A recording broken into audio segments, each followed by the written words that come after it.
नमस्कार दोस्तों, कैसे हो आप सब। आई होप आप बहुत अच्छे से होकर बहुत अच्छे से आपकी पढ़ाई लिखाई चल रही होगी। तो डेली की तरीके से मैं आपके सामने प्रेजेंट हूँ आज के कुछ इंपॉर्टेंट प्रश्नों को लेकर। आज की तारीख 31 जुलाई। यहाँ पर आप देखेंगे कि मात्र 5 प्रश्नों को दिया गया है, लेकिन यहाँ पर 5 प्रश्नों के साथ साथ इससे रिलेटेड जो भी स्टैटिक जीके होगा उसको आपको बहुत अच्छी तरीके से बताया जाएगा। क्योंकि आपको पता होगा कि आजकल जितने भी एग्जाम्स होते हैं, कॉम्पिटिटिव एग्जाम्स, उस एग्जाम में क्या होता है कि क्वेश्चन करंट अफेयर के ऊपर तो आते ही हैं, लेकिन उससे रिलेटेड स्टैटिक जीके को बहुत ज्यादा पूछा जाता है। तो आज हम तैयारी करेंगे क्वेश्चन के साथ साथ स्टैटिक जीके की। इन प्रश्नों को करने के बाद अगर इससे रिलेटेड ऑब्जेक्टिव को सॉल्व करना हो तो आप लिंक डिस्क्रिप्शन बॉक्स के अंदर लिंक दिया गया है, वहां से जाकर आप उसे सॉल्व कर सकते हैं।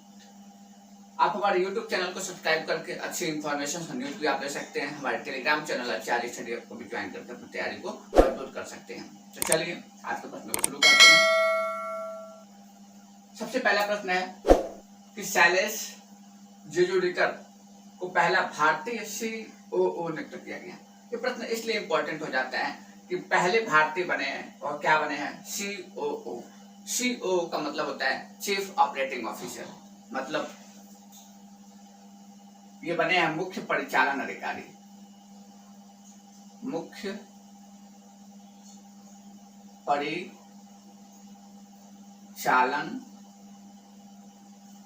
अधिकारी, और इसी को क्या बोलते हैं, COO बोलते हैं। तो ये किसके बने हैं, किस कंपनी के बने हैं, तो आपने कंपनी का नाम सुना होगा हिंदुस्तान यूनिलीवर लिमिटेड, तो उसके ये नहीं बने हैं। उसी तरीके से एक और कंपनी जिसका नाम है प्रॉक्टर एंड गैम्बल, ये कंपनी क्या करती है, ये भी क्या फॉरेन की कंपनी है, और इस कंपनी के द्वारा बहुत सारे कॉस्मेटिक प्रोडक्ट बनाए जाते हैं। इसके सारे शैम्पू, क्रीम, बहुत सारे इसके प्रोडक्ट आते हैं, ठीक है। तो उसी कंपनी के COO बनाए गए हैं सैलेस जेजुडिकर। कंपनी कौन सी है, प्रॉक्टर एंड गैम्बल। याद रखिएगा, बहुत ही इंपॉर्टेंट प्रश्न बन सकता है, एग्जाम के लिए बन जाता है, क्योंकि पहला भारतीय इसमें दिया गया है। चलिए अगले प्रश्न पे चलते हैं। अगला प्रश्न है कि हेपेटाइटिस C के लिए विश्व की पहली सस्ती और प्रभावी नई दवा को पंजीकृत किया गया है। एक नई दवा बनाई गई है जो किससे रिलेटेड है, हेपेटाइटिस C बीमारी से रिलेटेड है। हेपेटाइटिस C को हम लोग साइलेंट किलर भी बोलते हैं, साइलेंट किलर भी बोला जाता है। अब ये दवा पंजीकृत कहां पर कराई गई है, तो मलेशिया के अंदर हुई है।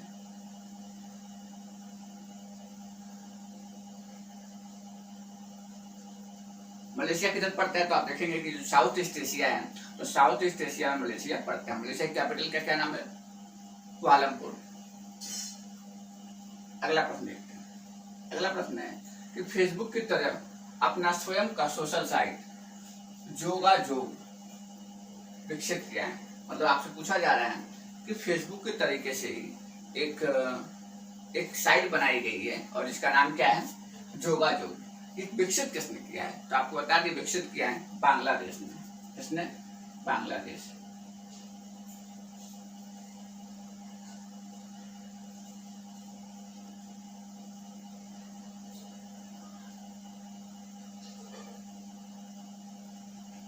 बांग्लादेश में फेसबुक के तरीके से जो साइट बनाया ही है। व्हाट्सएप जो हम लोग यूज करते हैं, व्हाट्सएप के तरीके का भी एक इसने अपने यहाँ वेबसाइट बनाई है, व्हाट्सएप के तरीके की, जिसको बोलते हैं एल्फॉन करके,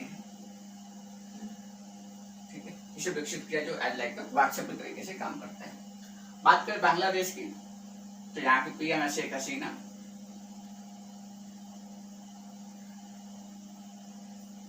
शेख हसीना। बांग्लादेश के साथ भारत एक मिलिट्री एक्सरसाइज करता है जिसका नाम क्या है, संप्रति। ये सब पॉइंट आप लिख सकते हैं। सबसे अच्छा क्वेश्चन कि बांग्लादेश भारत के जितने भी आसपास जितने भी राज्य हैं उसमें से बांग्लादेश जो है सबसे बड़ी सीमा साझा करता है भारत के साथ। और लगभग कितनी सीमा साझा करता है, तो 4996 किलोमीटर।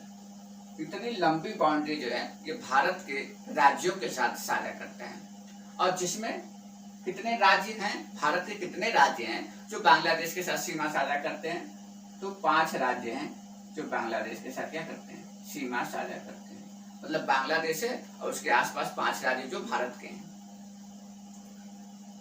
उनमें से उन 5 राज्यों में से कौन सा राज्य सबसे बड़ा है? तो वो है पश्चिम बंगाल, वेस्ट बंगाल। वेस्ट बंगाल की बाउंड्री सबसे ज्यादा बांग्लादेश के साथ लगती है।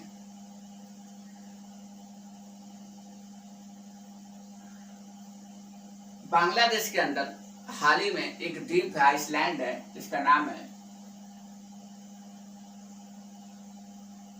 भाषण चार द्वीप, या इसी को बोलते हैं 4 पिया द्वीप। ये बहुत ही ज्यादा चर्चा में रहा। ये चर्चा में इसलिए रहा क्योंकि म्यांमार के अंदर से जो भी रोहिंग्या मुसलमान निकाले गए, वो रोहिंग्या मुसलमान निकलकर इसी द्वीप पर आकर बस गए, इसीलिए भाषण चार द्वीप बहुत चर्चा में रहा। तो ये बातें कुछ हुई, आप याद रखिएगा। चलिए अगले प्रश्न चलते हैं। अगला प्रश्न है कि IRF का प्रथम भारतीय मुस्लिम अमेरिकी राजदूत किसे नियुक्त किया गया है?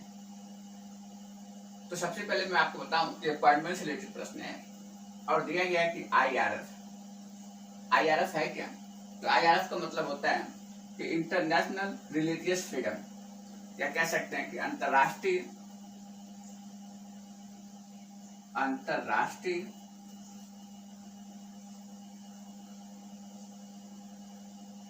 धार्मिक स्वतंत्रता। इसी से संबंधित क्या है, एक आयोग है।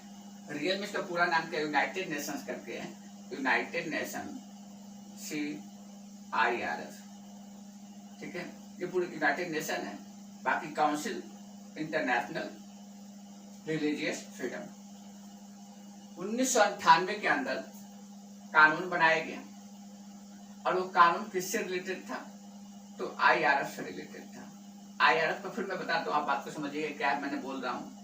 इंटरनेशनल रिलीजियस फ्रीडम मतलब कि किसी भी देश के अंदर किसी भी व्यक्ति को धर्म चुनने की स्वतंत्रता है, ठीक है। और अगर उसके धर्म पर किसी प्रकार का कोई भी प्रभाव पड़ता है, उसको धार्मिक रूप से उसकी आजादी छीनी जाती है, तो IRF के द्वारा उस देश में हस्तक्षेप किया जाता है। तो यूनाइटेड नेशंस का एक पार्ट है, आप याद रखिएगा। 1998 के अंदर जो इससे रिलेटेड कानून आता है, एक्ट आता है, और उसके बाद उसी समय 1998 में ये आयोग बना दिया जाता है। कौन सा? IRF। इसका हेडक्वार्टर कहाँ है? तो इसका हेडक्वार्टर जो वाशिंगटन के अंदर है, वाशिंगटन DC इसके अंदर है। इस IRF का पहला भारतीय मुस्लिम अमेरिकी राजदूत किसे बनाया गया है? तो आप याद रखिएगा, राशिद हुसैन को। ये पहले मुस्लिम है, भारतीय हैं, ठीक है। इधर इसका क्या बनाया गया? एम्बेसडर बनाया गया है। भारत के संदर्भ में बात करें तो भारत के अंदर जो भारत का संविधान है, जिस संविधान के 6 मौलिक और हम अधिकार की बात करें 6 दिए गए हैं, उसमें से जो धार्मिक स्वतंत्रता का अधिकार है, धार्मिक स्वतंत्रता का अधिकार कुल मिला हुआ है आर्टिकल 25 से लेकर आर्टिकल 28 के बीच में। इसी के साथ इस प्रश्न का उत्तर देखते हैं क्या होगा कि नाबार्ड है। नाबार्ड ने क्या किया कि पेयजल परियोजना है तो 445.89 करोड़ रुपए उसने लॉन्च किए हैं, दिया है किसके लिए? पेयजल परियोजना के लिए। किस राज्य को दिया है? तो पंजाब को दिया गया है। नाबार्ड की बात करें, ये क्या है? राष्ट्रीय कृषि एवं ग्रामीण विकास बैंक है। अब नाम से क्लियर हो गया होगा आपको कि कृषि का विकास करेगा और ग्रामीण स्तर पर विकास करेगा। गांव में स्वास्थ्य की सुविधा, गांव में पेयजल की सुविधा, गांव में रोड की सुविधा, शिक्षा की सुविधा सब देखने का कार्य करेगा। इसके द्वारा वित्त जारी किया जाता है। कृषि को संबंधित जितनी भी योजनाएं होती हैं उसके लिए जो वित्त होता है, जो फाइनेंस होता है, वो नाबार्ड के द्वारा जारी किया जाता है। नाबार्ड के चेयरमैन की बात करें तो इसमें गोविंद राम चिंतालू जो है वो इसके क्या चेयरमैन है। स्टैब्लिश कब होता है? तो 1982 को इसकी स्थापना होती है नाबार्ड की। पहले जो है इन सारे कार्यों को कृषि और ग्रामीण विकास संबंधी जितने भी कार्य थे ये आरबीआई के द्वारा देखा जाता था। आरबीआई कृषि कार्यों से संबंधित जितने भी योजनाएं होती थी, ग्रामीण विकास से संबंधित जितने भी योजनाएं होती थी, वो आरबीआई के द्वारा वित्त जारी करके उसको पूरा किया जाता था। लेकिन 1982 में कमेटी बनाई गई विश्व रामन समिति, ये भी याद रखिएगा, एग्जाम में पूछा जाता है, बहुत इंपॉर्टेंट है ये, विश्व रामन समिति। इस समिति की मदद से, इस समिति की सिफारिश से नाबार्ड की स्थापना हुई। तो इस तरीके से आज का इंपॉर्टेंट प्रश्न समाप्त हुआ।